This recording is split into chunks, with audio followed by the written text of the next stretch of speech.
Hello and good day to all of you. So in this lecture, we are going to learn about star, their types, and also the classification of stars with respect to their age and further difference in size and the internal composition as well. So prior to the lecture start, we have two learning outcomes for this lecture. So the first learning outcome or the objective of this lecture is to understand a star and their types. And the second learning outcome or the objective of this lecture is we'll be looking at the classification of the stars and also sun belongs to which type of class in these classes. So let's start with the star first.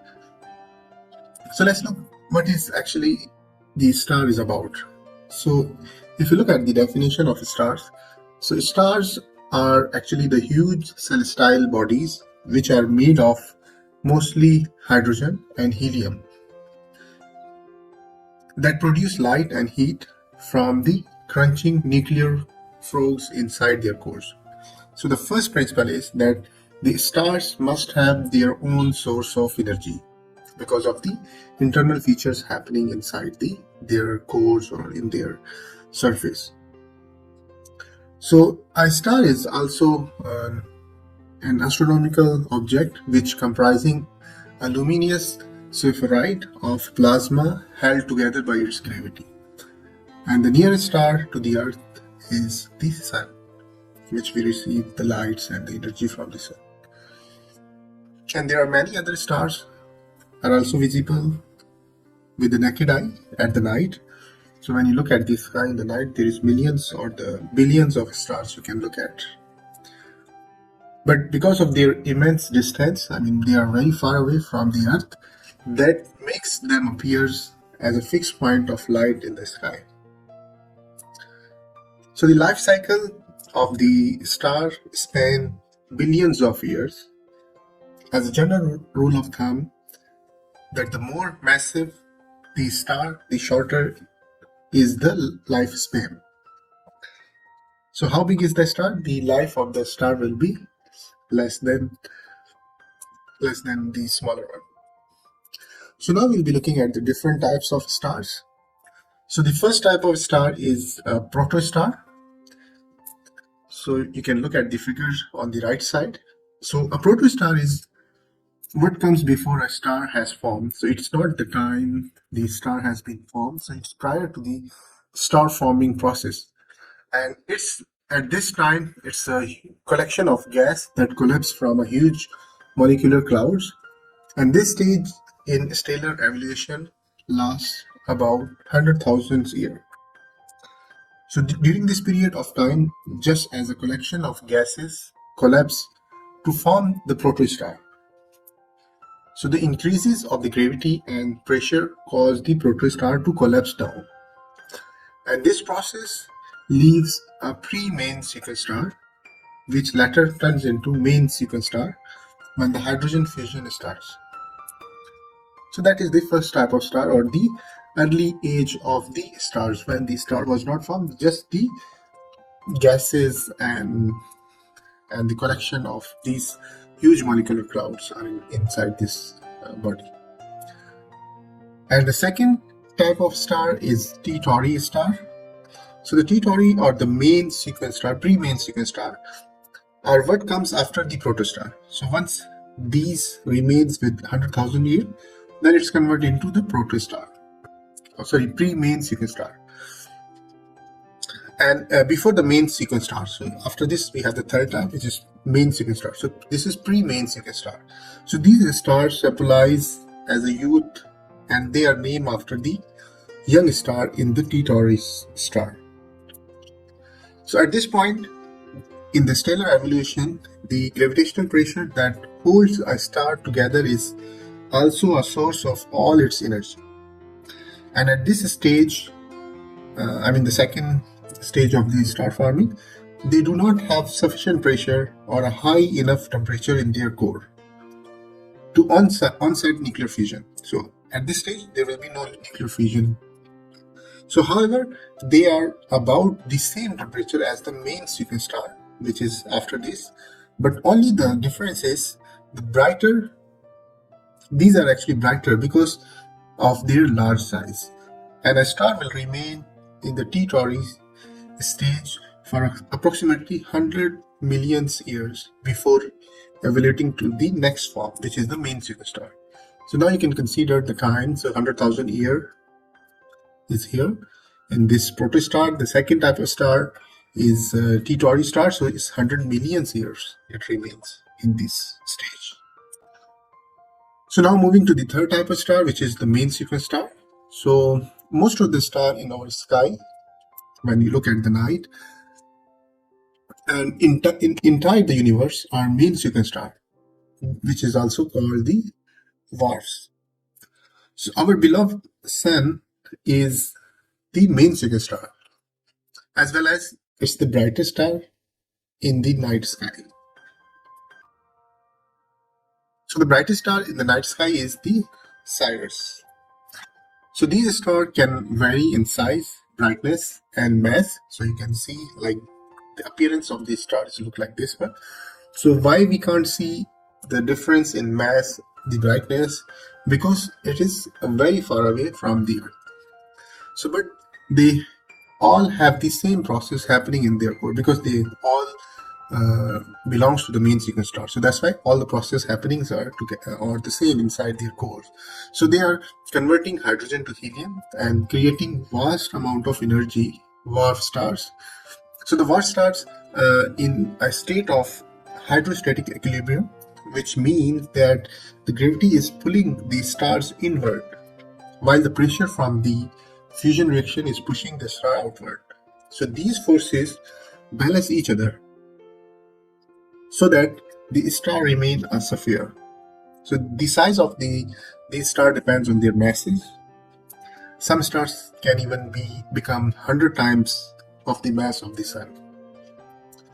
So now moving to the fourth type of star, so which is called the red giant star. So you can look at the figure on the right side. So it appears like the red giant, red color.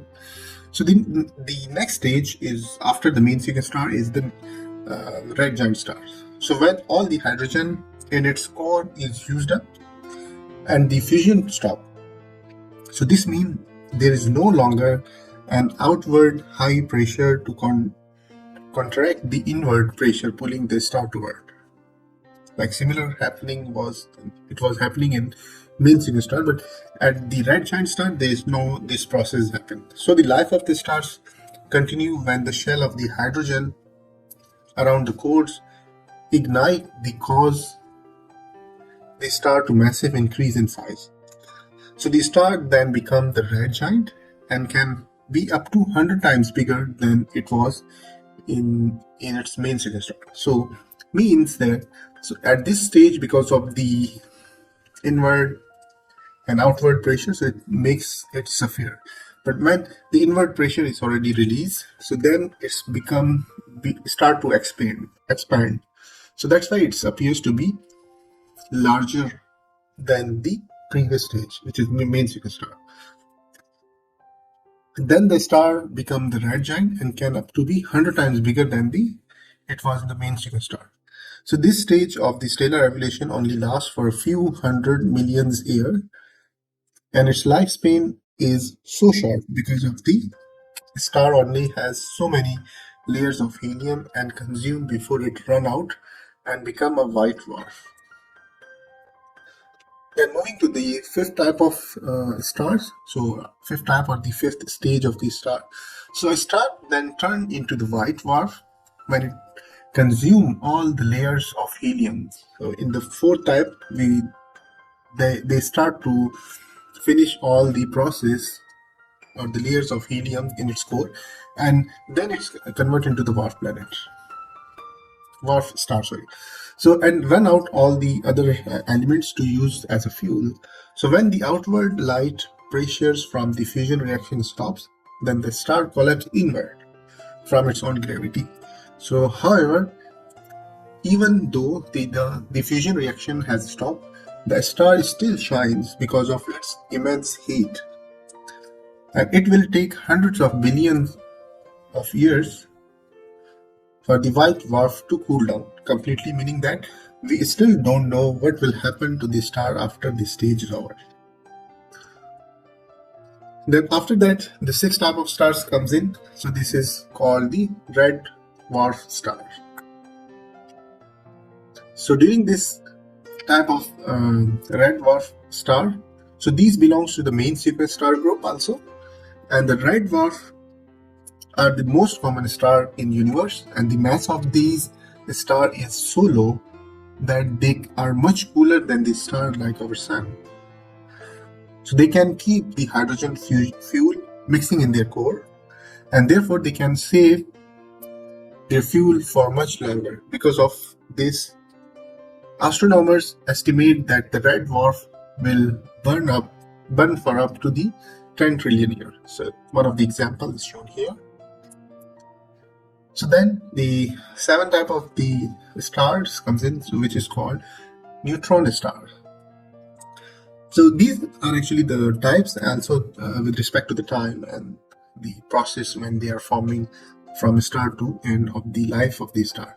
So when the stars are between 1.35 and 2.1 times the mass of the sun, so these stars don't become a white dwarf when they die. So instead, an immune supernova explosion caused the star death, and the remaining cores from a neutron star forms instead of an immense supernova explosion caused the star death, and the remaining cores form a neutron star. So this star earned its name due to the extraordinary way it is composed, so entirely of neutrons. So this happened because of the star has an intense gravity that crushes the electron and proton together and form neutron. If the star is more than 2.1 times of the mass of the sun, then the supernova explosion will turn into a black hole. So you can see this appears to be like a black hole. So now we are moving to the eighth type of the star, so which is called the supergiant star. So yes, as the name identify or the describe, you guess it right that these are actually the largest stars in the universe. So the supergiants are homogeneous and are dozen of time mass of the sun. So it's much more bigger than sun. And because of these stars consume their hydrogen fuel and at accelerated rate, so they die out after only a few million years. So when a supergiant star dies, it creates a supernova explosion and completely disintegrate in the process. So as you can see, the stars comes in many different masses, size and colors. So by knowing more about the stellar evolution, we can understand more about our universe. So did you know that there are over 100 billion stars in our universe? And at Cosmonova, you can name all these brightest ones. So this is just a comparison of the supergiant, blue supergiant star. So obviously here you can see this is a big star you can see. And if you look at our solar system is here. So this is the orbit of Jupiter and the sun is here. So you can assume that this is billions times larger than the sun. So now we'll be looking at the classification of the stars. So the types and based on their composition we already have been looking for. But now we'll be looking at the star classification. So the stars are classified by their spectra, which means the element that they absorb, and also based on their temperature. And there are 7 main type of star in order to decreasing temperature. Yeah. So which are named with O, B, A, F, G, K, and M. So these are the types of or the classification of stars. So O and B stars are uncommon, but they are very bright. And M star are common but dim. And way of understanding uh, these classifications. So you can just be remember O B, a fine, a girl, guy, or kiss me. So this O B A F G K M. So these are the just terms you can remember the classification. So when we are looking at the different classification of stars, so it's given in the tabular form. So I just focus here. So if you remember that the temperature of the sun, we are going to learn about the temperature of the sun as well. So the sun belongs to G type of a star. So the temperature is between 5,000 to 6,000 Kelvin. So these are actually, the sun also has the same temperature. There are other also, so you can focus on them as well. So just to look at the visual observation of these stars. So normally the O is the largest or the supergiant star. So it appears to be like this. Then we have B. B is after the O, it's much more bigger than the A. Then going to the down, I mean A, F, G, K, and M. So you can see these are actually different colors, and because of based on temperature and also the composition. So you can see a different type of or the classification of stars are here. So actually the sun belongs to these G type of stars. Okay, with that's all. I think I hope you have learned about these stars, their types, and also why they are formed. And forming stars takes millions of years or the billions of years. So that's why what we are looking into the sky. So everything is that much old. So with that all, thank you so much and have a good day. So in this lecture, we are going to learn about the sun, its composition, rotation, atmosphere, and internal structure. So in the previous lecture, we have been looking at the stars and we had looked at the star types and everything. So the nearest star, which is the sun. So now we'll look at more into detail about the sun and its internal features. So prior to start the lecture, so we have this two learning outcome of this lecture. So the first learning outcome is to understand the sun and why it is belongs to G2 type star. And the second objective is also to learn and understand its rotation and looking at the atmosphere and also the internal structure of the sun. So these two main objectives will be achieved during this lecture. So let's look at the sun. So we have many graphical display of the sun. So this is one of them. And if you look at the real or the structure or the inside the features of the sun, so it appears to be like this without the outer atmosphere. So sun is actually only the star of our solar system and it is the heaviest among the solar system.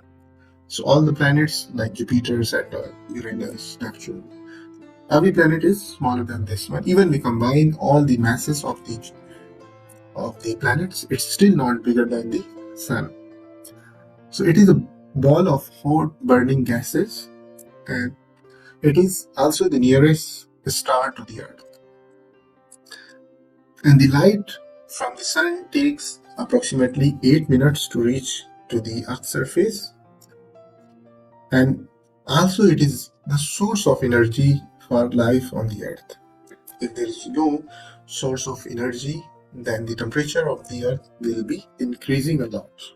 So because of the sun, we have maintained temperature on the surface of the earth, and which is only the survival of the human life. And there are about 3/4 of the sun masses consist of hydrogen, while the rest is mostly helium. So these are the composition of the sun. So looking at more on the feature of the sun. So on the sun surface, there are some dark patches which are known as sunspot. So over here you can see this is in a different color display. So I'll show you another display which shows the sunspot. So now you can consider in this figure is these spots are actually the sunspots. So these are patches of the gases that looks darker since they are cooler than the other surrounding surface. So let's looking at the furthermore about the sun. So one more one of the more than 100 billion stars are in our galaxy, as we learned in the previous topics as well.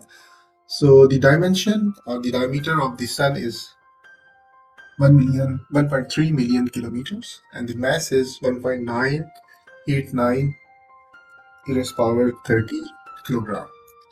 And if you look at the temperature of the sun is actually 5,800 Kelvin, which is the surface temperature. And obviously the temperature of the core is much more higher than the surface. So it's about 50 million Kelvin is the core temperature. So it's also contain more than 98% of the total mass of the solar system. So Jupiter contain most of the rest.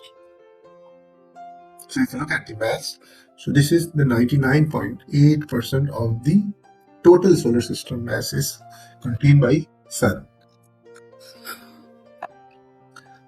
So as in the previous lecture, we also have looked at the spectral or the stellar classification.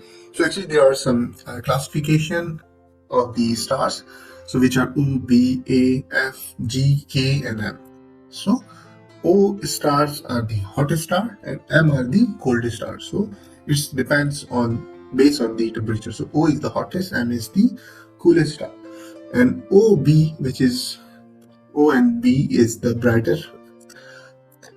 Stars are rare but very bright. Obviously, the temperature is very high, but these are very huge in size as well, with respect to temperature and also the size. So, but they are very rare, but they are much more brighter. If you look at the sky in the night, so you will hardly look these stars in the sky. Maybe the much more brighter stars you're looking at, it will be O and B. And focusing on M is there are numerous stars, but these are dim stars. So if you look at the sun, it actually belongs to the G-type star. So that's why it has the moderate temperature rather than the other stars. So as I mentioned, the surface temperature of the sun is 5,800 Kelvin. So if you convert it to the Celsius, so it's 5,526 Celsius. So what are the actually sunspots? So in this figure, you can see these black dots are actually the sunspots. So the temperature of these sunspots is 3,800 Kelvin, or if you look at the Celsius, so it's 3,526 degrees Celsius. So these looks darker. Why? Because there is a huge difference in temperature. 5,800 and 3,800. So it's 2,000 Kelvin difference in temperature. So sometimes these are quite huge. Sometimes it's 50,000 kilometer in diameter, and which is caused by a very complicated process, and it's not very well known understood by the astronomer. So most probably it can be, predicted by the interaction of the sun magnetic field in internal magnetic field. So now we look at why the sun is considered as a G2 type star. So as you look at in G, we have multiple categories: G05, G1, G2V, G3, and up to so on. So a star which has about 0.8 to 1.15 solar masses, and the surface temperature is between 5,300 to 6,000 Kelvin. So G type main sigma star is converting the element of hydrogen to helium. It is caused by the mean of nuclear fusion. So this is also the phenomena which is considered by the sun. And G type main sequence star, which mostly the spectral type, G5, and often called is yellow dwarf or the G dwarf stars, is also the main sequence star, which is luminosity class of V5. So now when we look at here, so all the principle which follows by the sun is passing to this type of, so the spectral type is G2V, and the mass is 1.07, and the surface gravity is 4.35, and the effective temperature of the surface of the sun is 5,800 Kelvin, and the color index is 0.625. So when it passes through these all processes, then we have defined the sun is G2 type star. So now we'll be looking at the composition and rotation of the sun. So over here, we just focusing on here. So the composition, as we have already looked at before, so about 71% of the composition of the sun is helium, hydrogen, and 27% is helium, and 1.5% are metals or by bases.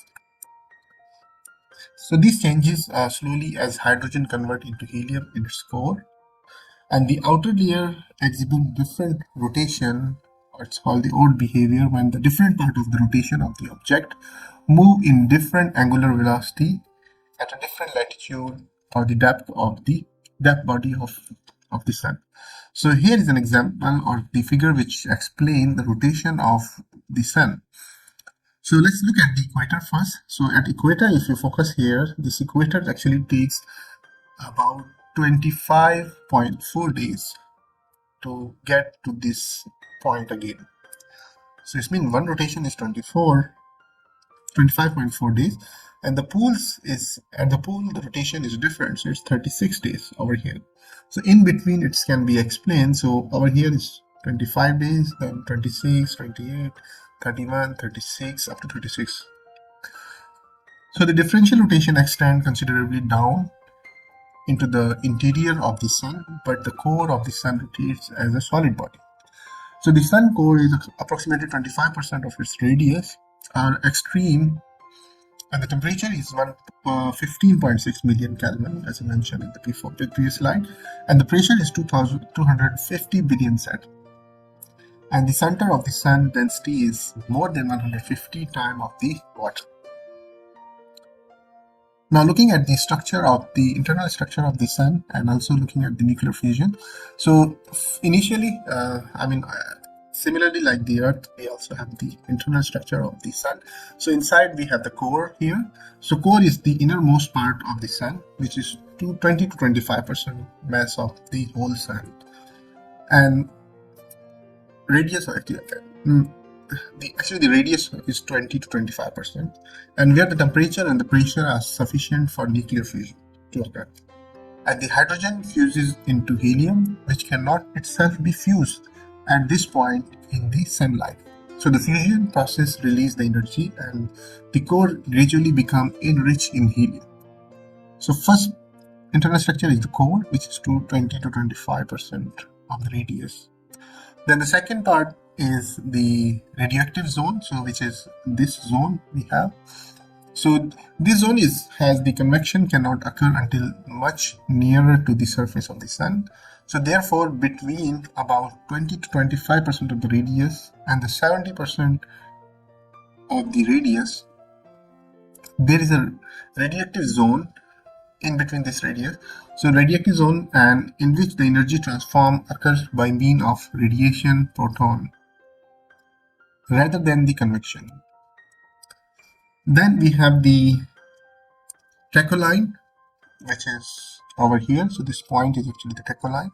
So this is actually the boundary region between the radioactive convection and the convection zone. So this is the radioactive convection above the core, and this is the convection zone. So in between is called the tachyline. Then we have the convection zone, which is over here. So it's actually between about 70% of the sun radius and the point close to the visible surface of the sun.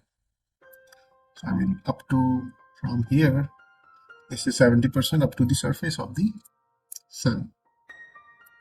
And the sun is cool and diffuse enough for convection to occur, and this becomes the primary mean of outward heat transfer, similar to the weather cell which form in Earth atmosphere. So this was actually the internal structure. So now we'll be looking at the atmosphere of the sun. So there are also different atmosphere. Similarly, we have the Earth atmosphere. So the sun also has the sun atmosphere. So the first of all, we have the first layer in the sun is actually the photosphere. So which is the lowest layer of the sun atmosphere is called the photosphere, so which is over here. And it's about 300 miles or 500 kilometers thick. And this layer is where the sun energy is released as light. Because of the distance from the sun to Earth, the light reaches to our planet is about 8 minutes. So actually the light produced over here. And the second layer of the atmosphere is the chromosphere. So the chromosphere has been divided into two, the lower and upper chromosphere. So this is the smallest region. Small region lies above the color sphere or the photosphere. Then after that, so actually the differentiation of the lower and upper is based on the temperature. So the lower atmosphere or lower chromosphere has 4000 degrees Celsius temperature, and the upper is 10,000. Then the last is the corona. So you can see these are the corona effect or the corona atmospheric layer around the sun. So it is highly rare field region above the chromosphere, and this is in millions of kilometers in the space. It can consider sometimes quite big layers. So it is visible during the solar eclipse. So when there is a solar eclipse, so then you only can see the layers around the sun is actually the corona. And the temperature of this corona is around 1 into 10 raised power 6 Kelvin, 1 million degrees Celsius as well. So just explaining the another figure which can give you the internal structure and the atmosphere together on the left side. So this is the core of the sun. Then this is the radiation zone in yellow color. The orange is your convection zone. Then if you look at this orange layer around the sun is your photosphere. Then above the photosphere you have chromosphere. Then corona appears to be like this green one. And if you look at the structure of the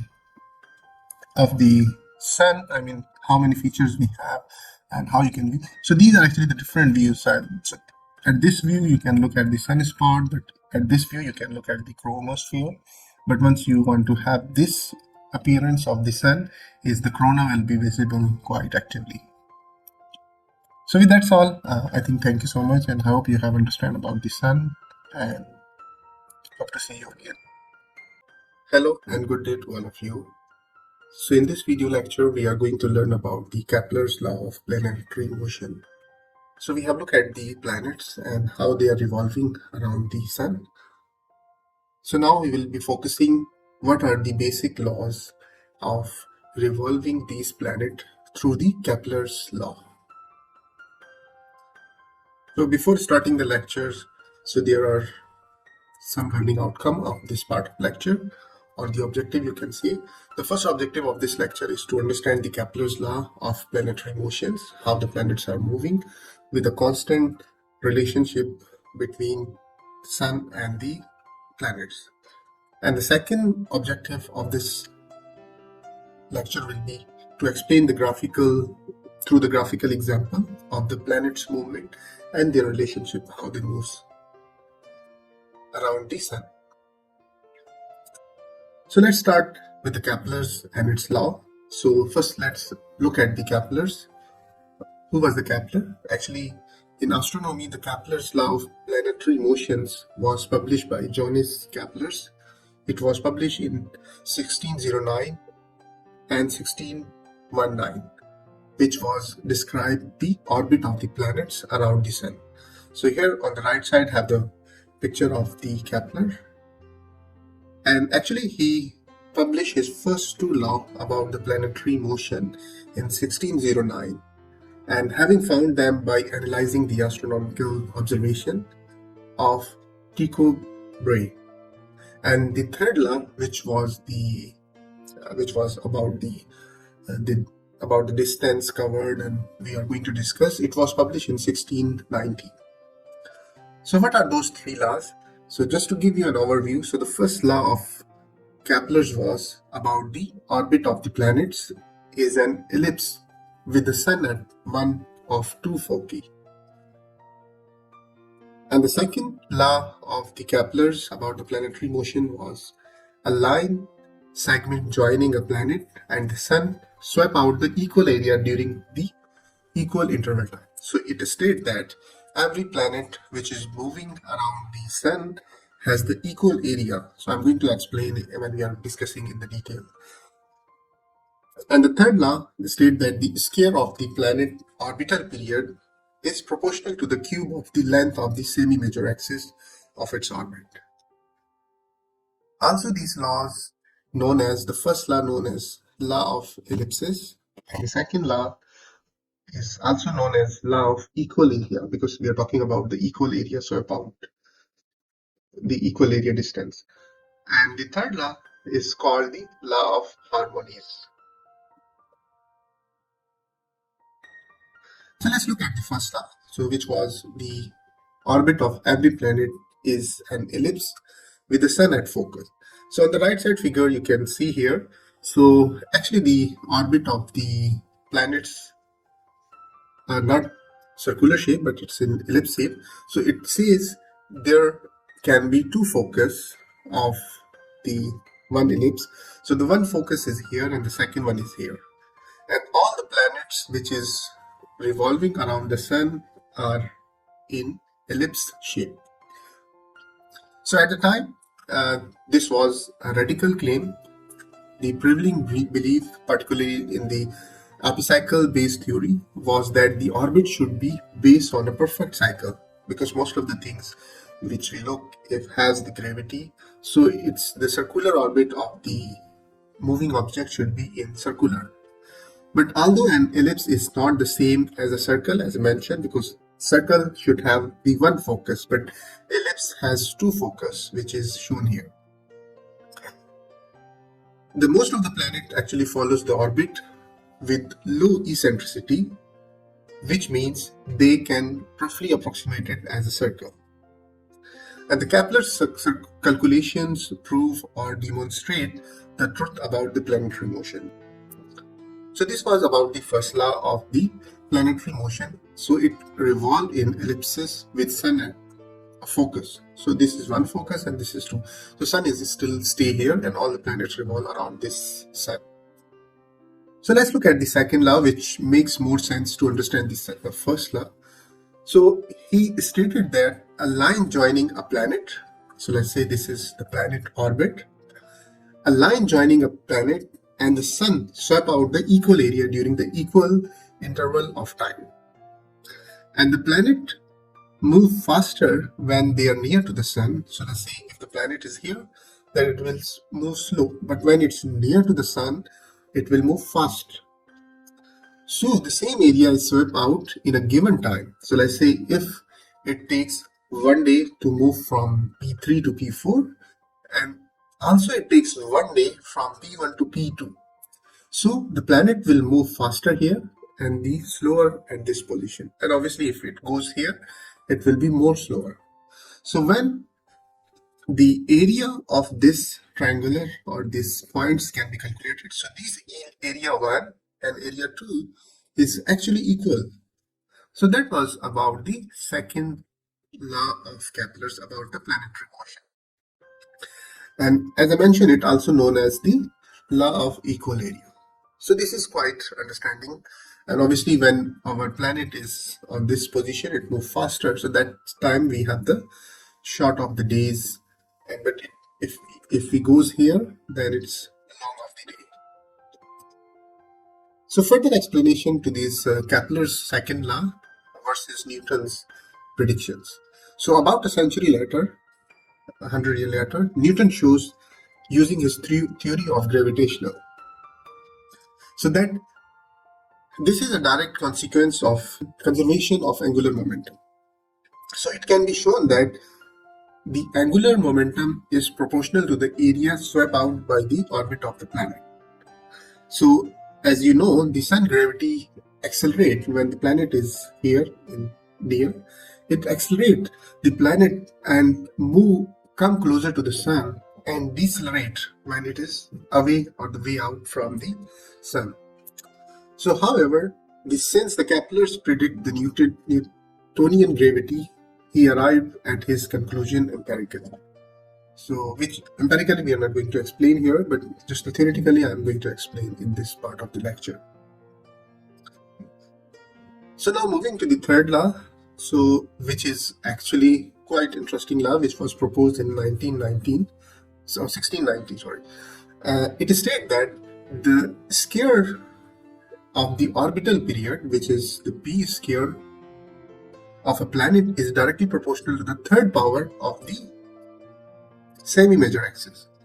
So in this case, let's say p square is your planet orbital period of the planet, and this is the semi-major axis.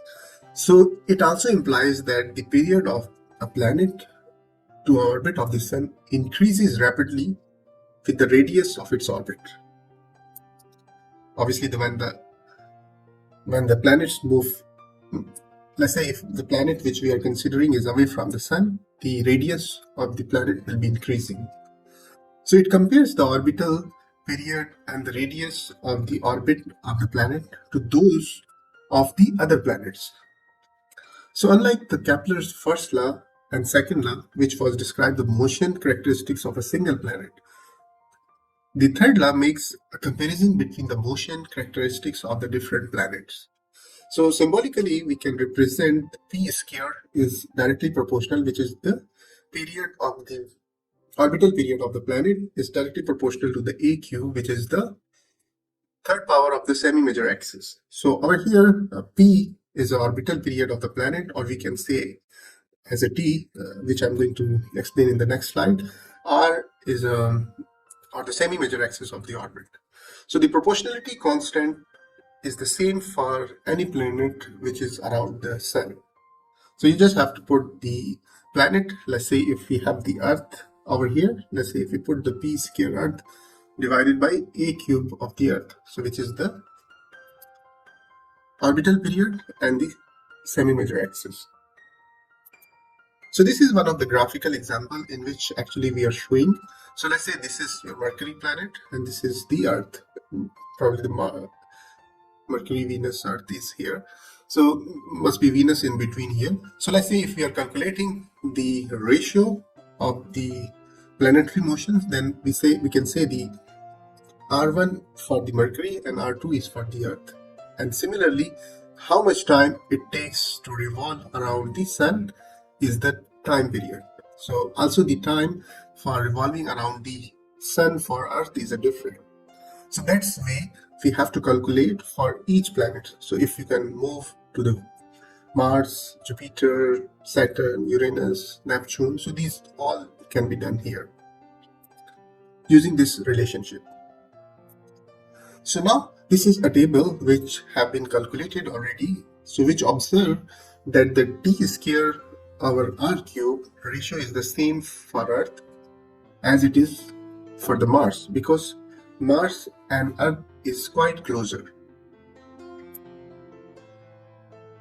But if you look at the other planet, even every planet has the same the t square over r cube ratio. So let's start with the Earth. So let's say Earth has a period in year is actually 1 year. It takes 1 year to revolve around the sun, and the distance, which is in astronomical unit, which is 1 light year.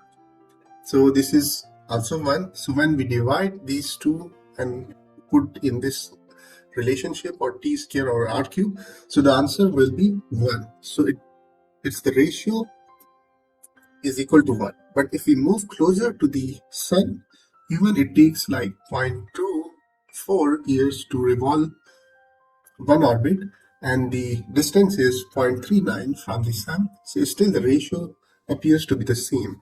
Like Venus, you can see this one, and up to so on. Like Mars and Earth has a close relationship. But if you look at all the table around this column, so you can see the ratio like Pluto, Neptune, Uranus, Jupiter, the ratio remains the same.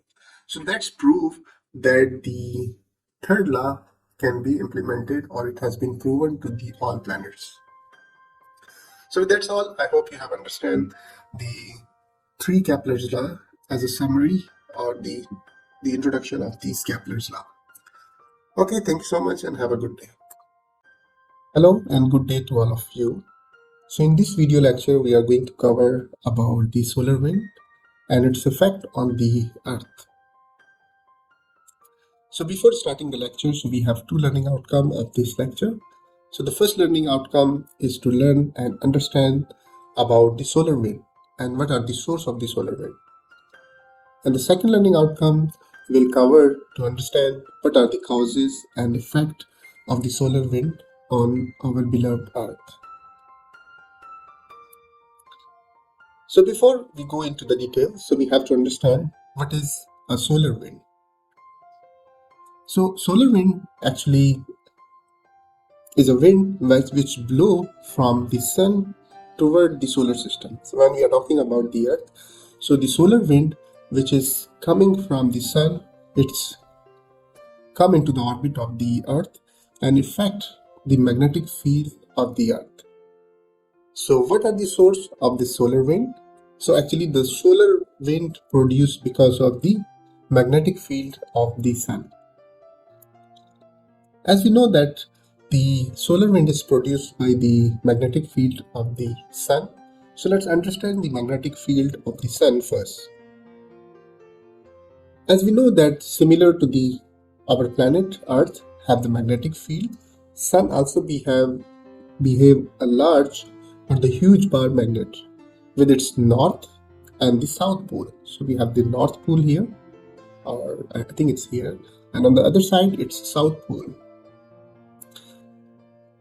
But the sun magnetic field is about twice as stronger as the Earth, and it's much larger, and the magnetic field of the sun can be reached toward all the solar system. And the interesting fact about the solar magnetic field is that the poles flip at the peak of solar activity cycle in every year. So the poles like north and south poles can flip from south to north. And the sun magnetic field is very strong, as mentioned, by relating to the terrestrial standards such as Mercury, Venus, Earth, and Mars.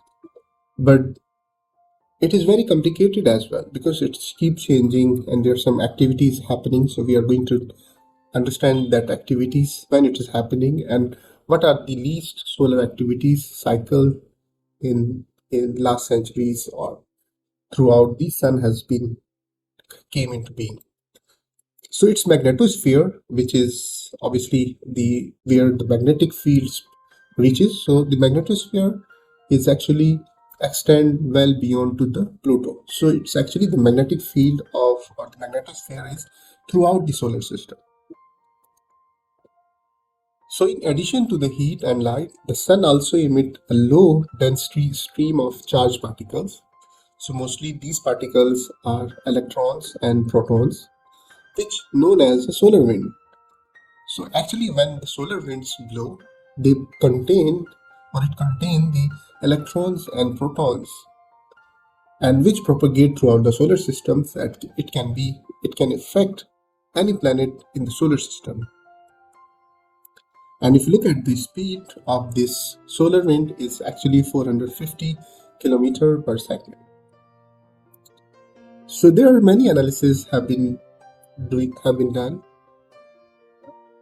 in spacecraft using the spacecraft. So today we are going to discuss about the spacecraft, which is Ulysses, so which collected the data for the solar wind.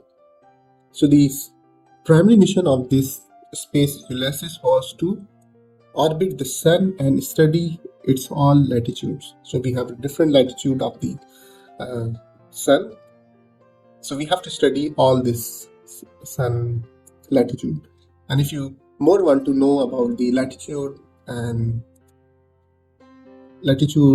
how it's revolving, so you can refer to my previous lecture.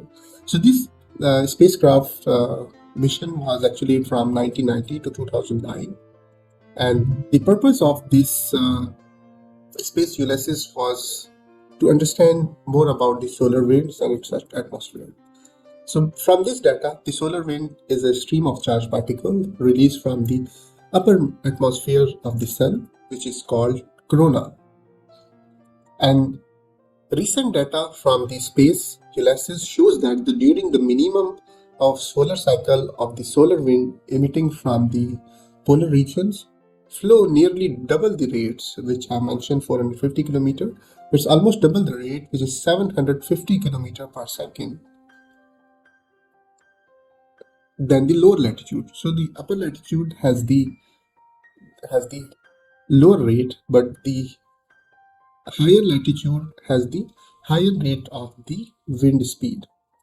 And the comparison of the solar wind also appears to be the different in the polar regions, like North Pole and the South Pole has a different range of the solar wind. So on the right side, the figure shows actually the data or the orbit of the space Ulysses. So it was started as mentioned in 1990. So it's around somehow here. So you can see the data from 1999, 2000, 2001, 2002, 3, and again it comes to here. So you can see the Earth orbit is here and the Jupiter orbit is shown in this region. But the space Ulysses orbit was in this dimension. So there are also recent activities has been doing. So the recent launch about the solar wind or study the sun, we have the launches like WIND, ACE, and SOHO, which are the spacecraft will study the solar wind further, the dramatically stable vantage point directly between the Earth and Sun, and it's about 1.6 million kilometers from the Earth. Obviously, all the data which are being updated time to time can be discussed more. So let's look at the solar cycles. So what are the solar cycle? Actually, these are the some cycles in which there are some solar activities happening throughout the years or throughout the centuries. So as I mentioned, the sun output is not entirely constant and nor it is the amount of sun-exposed activity. So sometimes there are large magnetic storms coming into the solar system, but sometimes it's less. So the figure or the graph which shows from 1600 to 2050, so it's almost 450 years data. So now here you can see this actually shows the solar activities or the solar activities happening in the sun. So like here in this region you can see this was a very low sun activities happening during the time of 1600 to 1700, or it can call the Maunder minimum. So this was the period where the sun activities was very low. So what it does, it actually affects all the region in the northern Europe, sometimes known as Maunder minimum. So at this time there was a very cold in the region of the Europe. So because of the low sunspot activity. But after that, after the 17th century, you can see the activities are gently changing, it's not drastically changes. And also there is a prediction that NASA has been predicted. So there will be a large sun activities will be happening, or the low sun activity, sorry, will be happening in 2025. So which is almost after 3 years. And also if you look at the sun formation, so since the formation of the solar system, the sun output has been increased about 40%. But obviously these solar activities are because of the sun magnetic field. So this keeps changing, and obviously in every 11 year we have the change in solar activity. So you will be looking at your data if you think from now on to back into the 11 years. So you can see there will be a drastic changes in your weather. Probably you will be feeling quite hot or quite cold during these activities, and these activities has been changing, and NASA has been working on understanding the solar wind more closely. So also there are some movies uh, which has been released in 2002, 2006, 9, 12, 16, and 2022. So these are actually based on these solar activities, which was in the time of the Maunder minimum. Now also look at the solar wind source. What is the source of solar wind? So when the solar winds started from here, so it's propagated throughout the solar system. So you can see this yellow region, which shows the solar wind, which is propagating throughout the solar system.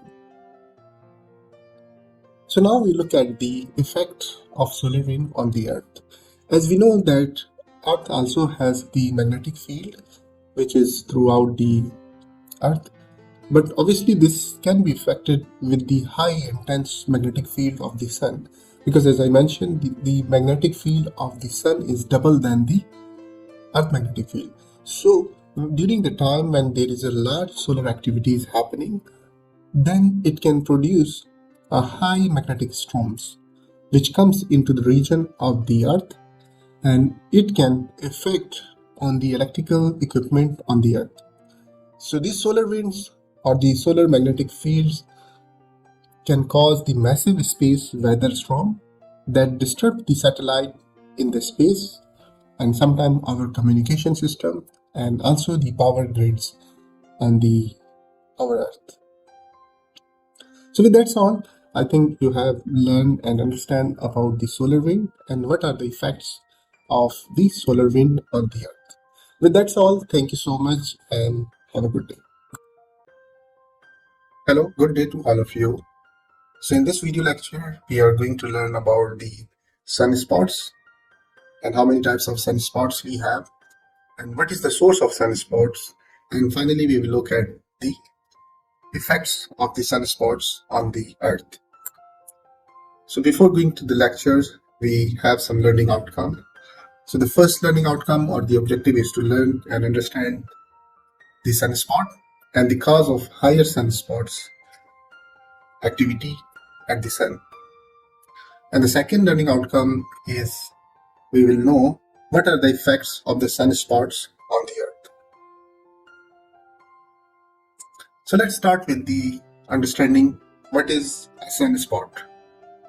So sunspot is actually a temporary phenomena on the sun's photosphere, which is the layer. I mean, if you want to understand the photosphere or the atmosphere of the sun, so you can refer to my previous lecture. So these activities are going to be held in photosphere, and these appears to be a darker spots than the surrounding area. So on the right side figure, you can see this is the surface of the sun, the photosphere, and you can see the darker portion which is over here.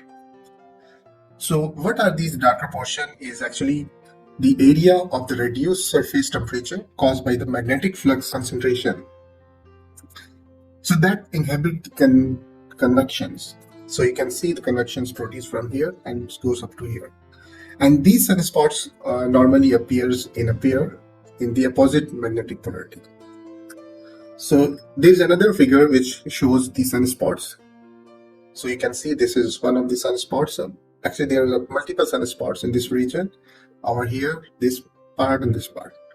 And also there is some other scales of the figures which shows the sunspots like this. So this is the photosphere or the surface of the sun.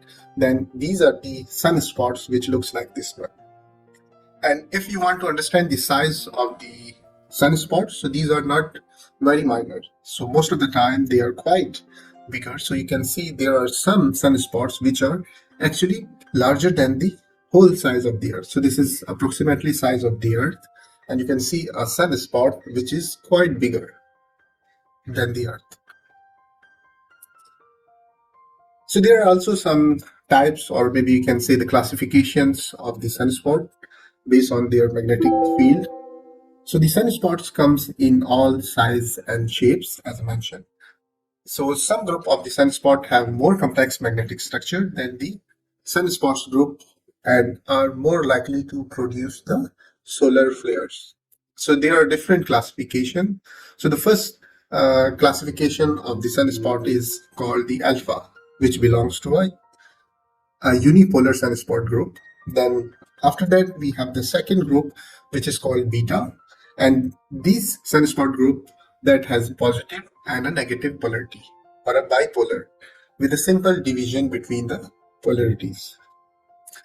Then after alpha beta, then we have the third one is a gamma. So it's a complex region in which the positive and negative polarities are so irregular and distributed that they cannot be classified as a bipolar sunspot group. Then the fourth one is beta gamma. So it's a combination of the second and third classification. So in this, actually, we have the bipolar sunspots group, but complex enough so that no lines can be drawn between the spot of the positive polarity. Then after the fourth one, beta gamma, then we have the delta.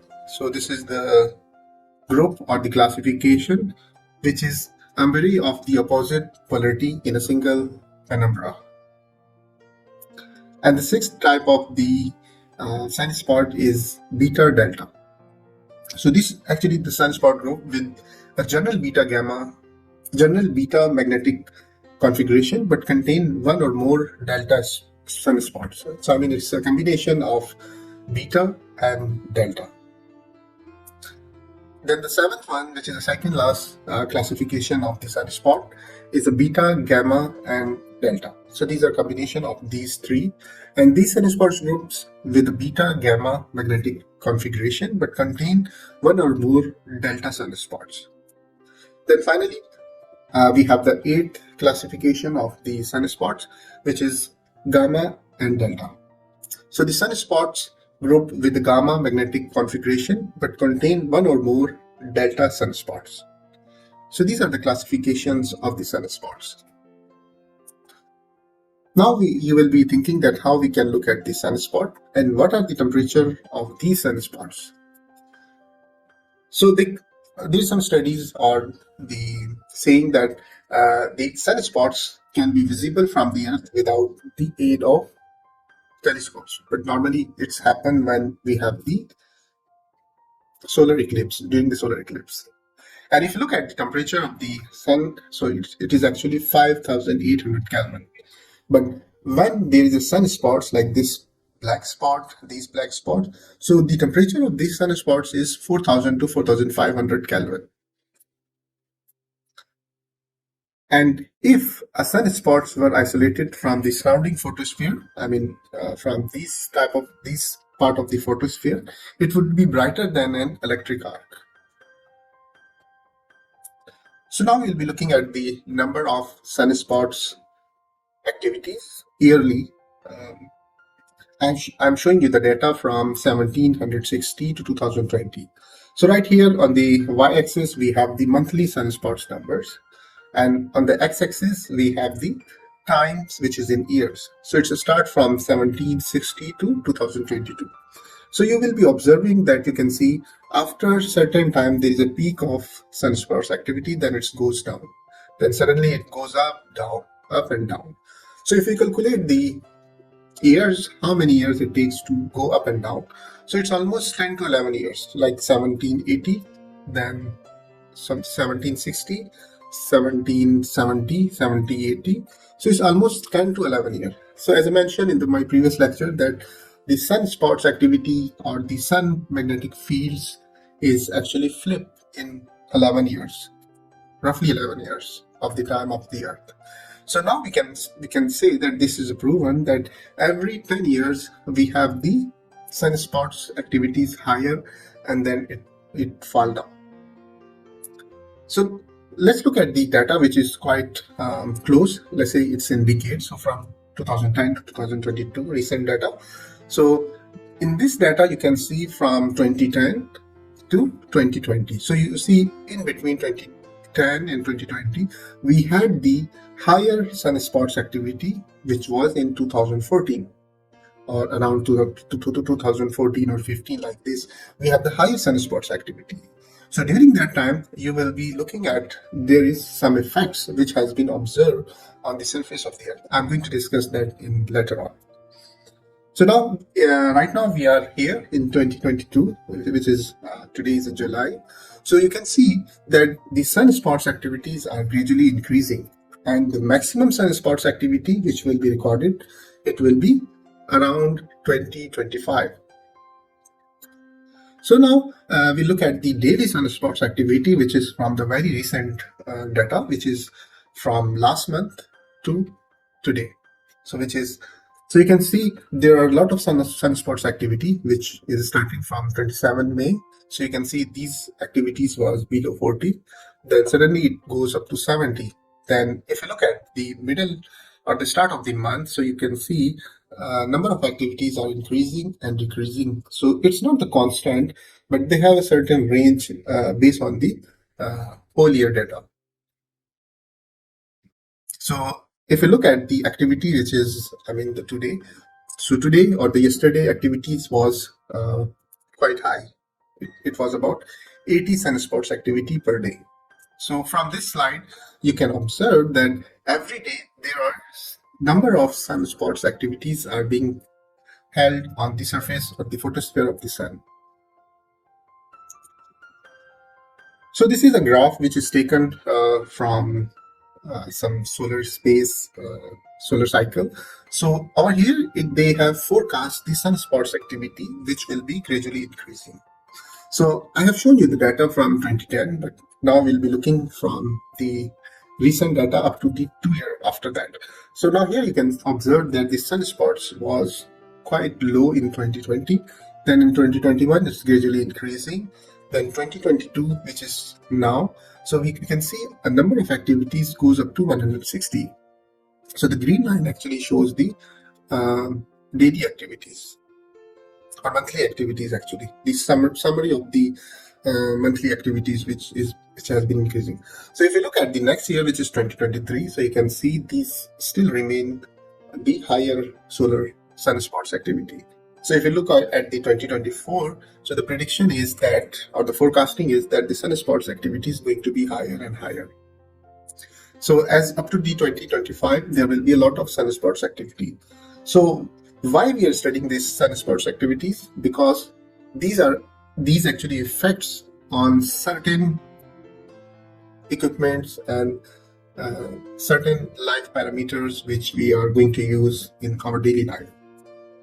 So what are those? So these are the equipment or the summary or the effects of sunspots on the earth.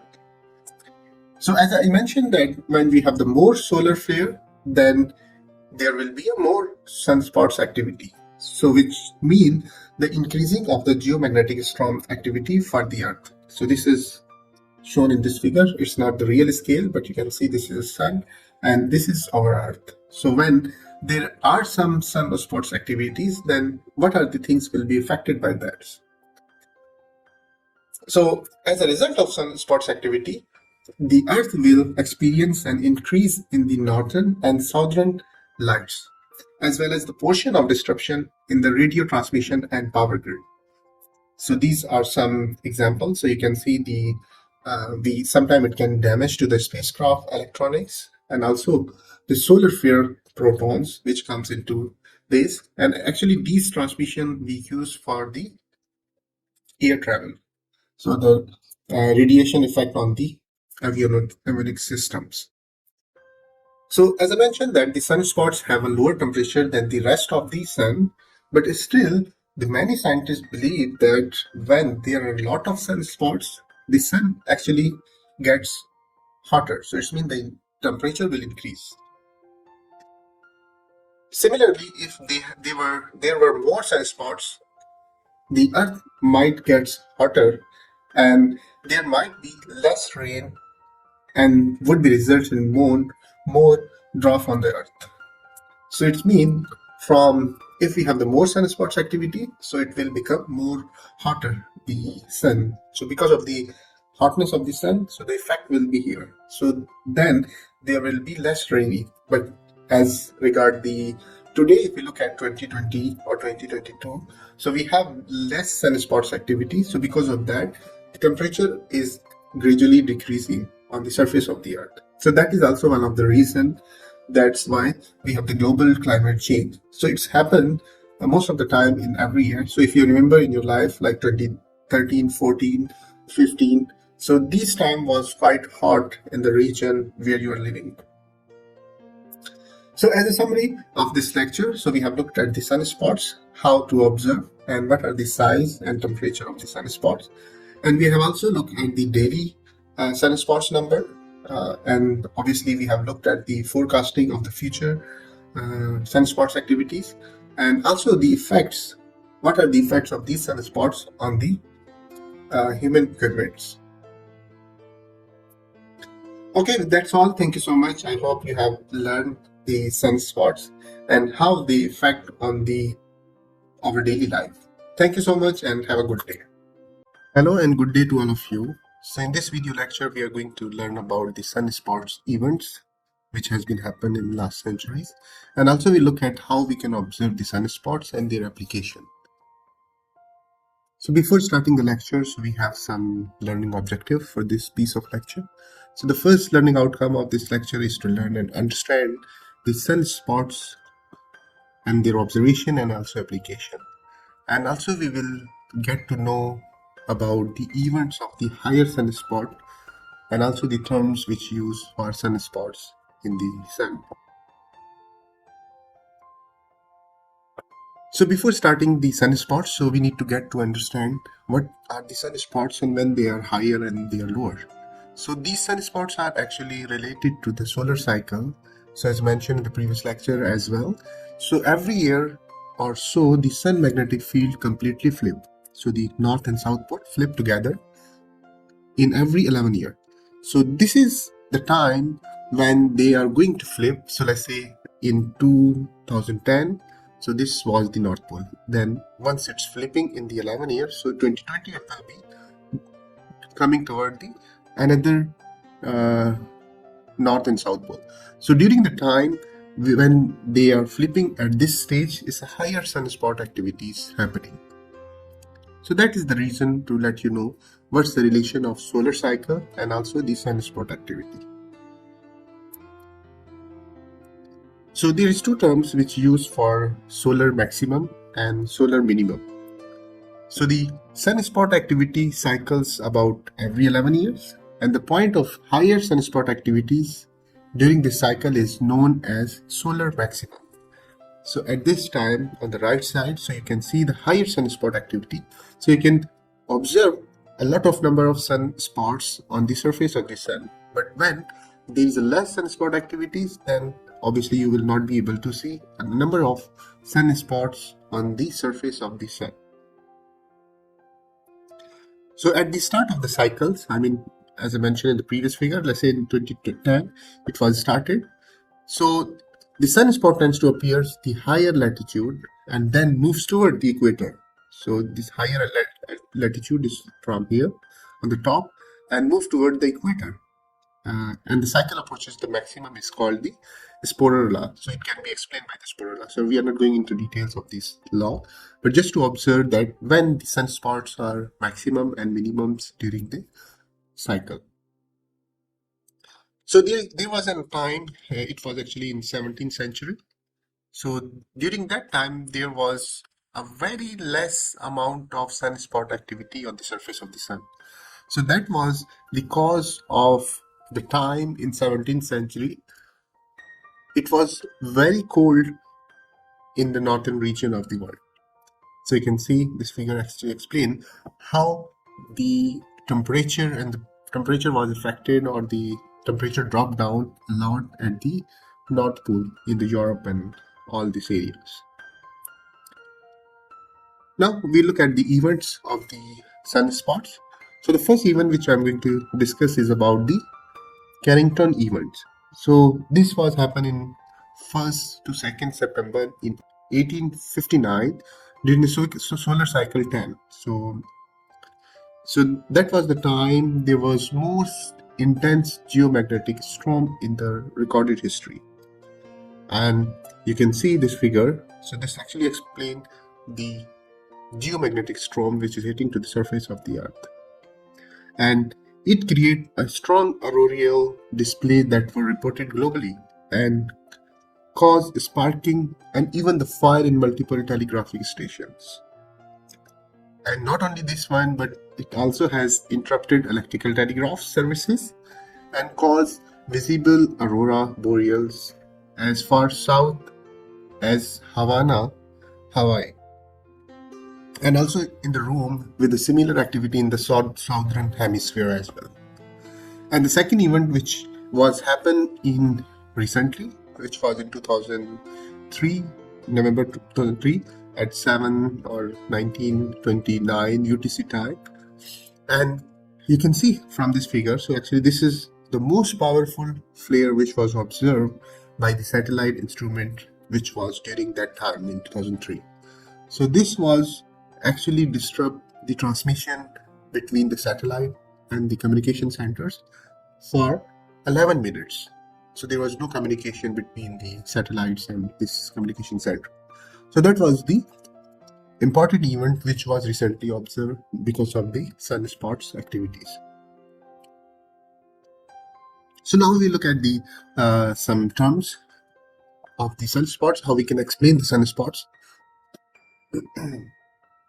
So the first term is umbra. So umbra is actually the inner surface or the inner part, which is mostly the darker portion of the sunspots, and it's relatively has the cooler region. I mean, the temperature is low rather than the other part of the region.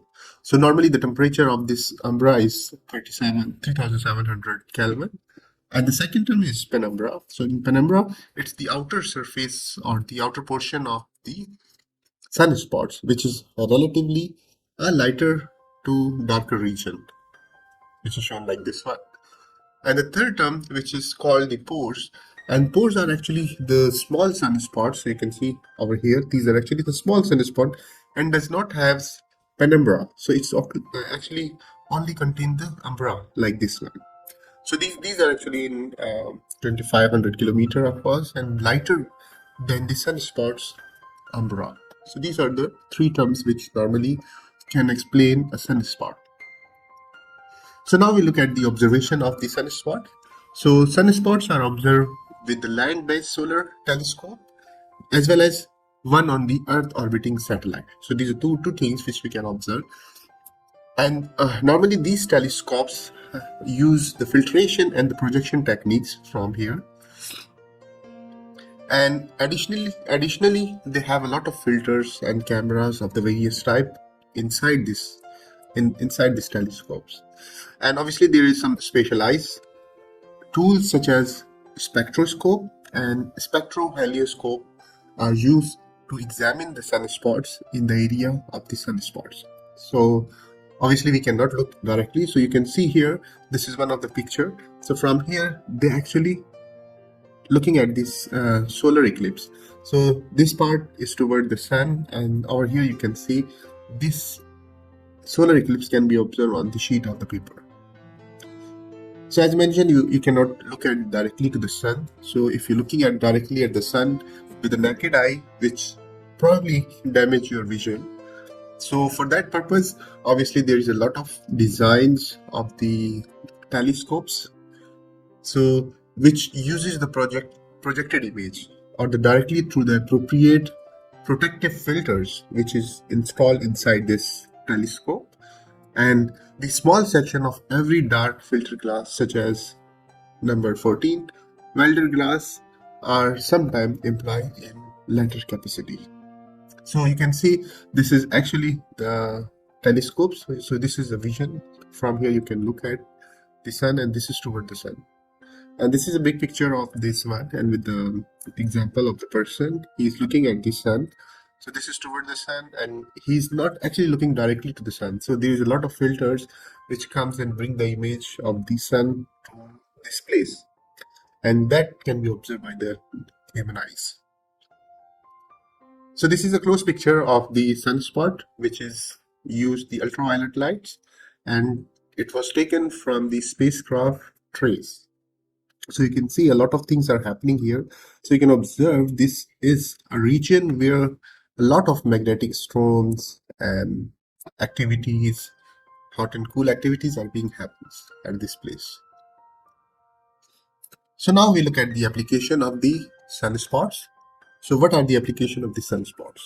So as I mentioned, these sunspots are caused by the magnetic change in the sun pools.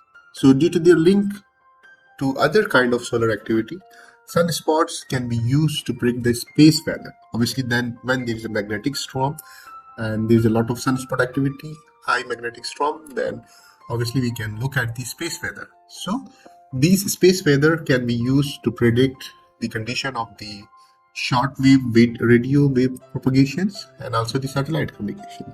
So obviously when we are sending some space exploration, satellites, the communication system, and also it's related to the aviation and electric powers, and also some sort of GPS. And also we can observe during this sunspots, aurora boreals on the northern hemispheres. So this is the first application, and also we have another application which is called the global temperature on the Earth. So there was a geologist named as Don Easterbrook, and actually he claims that there is a cause and effect of relationship between the sunspots activities and the major change in the global temperature on the Earth. So from this figure on the right side of this slide, so you can look at, so this is actually a long-term figures which explain 200 centuries almost, yeah, 1860 to 2000, maybe more than that. And so you can see the curve of the temperature, which is on the red colors, and this is the average actual temperature curve. And over here we can see the sunspots, which how many number of sunspots we have. So if you look and compare these sunspots, so from here, these was the 50 sunspots, then gradually it's going down. So then you can observe the temperature is also going down. But when the temperature, the sunspots are being higher here, so you can see the temperature is becoming higher as well. But at this region, like in this century, the temperature is still going higher. So he stated that the cumulative number of activities is making the sun more hotter than it was yesterday or maybe in the previous time. So that's why when we have the cumulative sunspot activities, so it's making the rise of the temperature of the sun.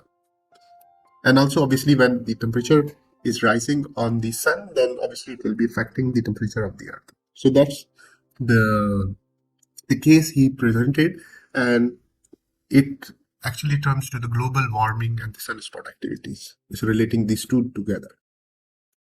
So now we look at the sun death. So what do you think when the sun going to die?